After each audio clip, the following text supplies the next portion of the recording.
My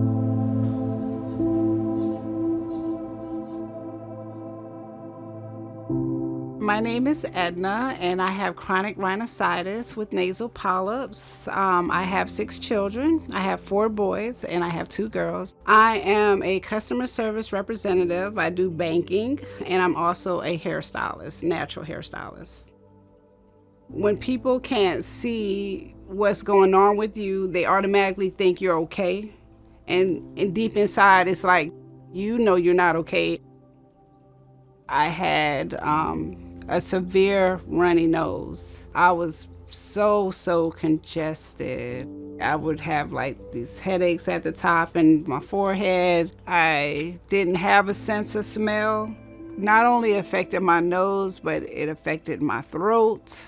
It affected my ears because my ears had this feeling like, a sensation that I had water in them. I had to mouth breathe, and that would probably be the most scary. If I wanted to just close my mouth at the time, I couldn't do it. It interacted with my asthma, and it actually was causing me to have asthma attacks. It almost feels like you're drowning. And especially going to work, my managers would hear my call and would be like, the customers think you're sounding upset. And I'm like, no, I can't breathe. And I'm explaining to them, it's not me. It's not a condition you can see on the outer appearance. I almost burnt my house down. I put on rice and meat and everything was, just in there cooking. And all of a sudden I'm seeing a flood of smoke coming in my room.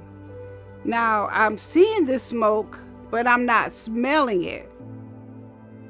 With my children, not being able to, cook favorite meals for them correctly, them not even wanting to eat my food because hey, I don't want to tell mommy it doesn't taste right, but, it doesn't taste right because I can't even taste or smell. So at that point, it was like, okay, this is not normal anymore.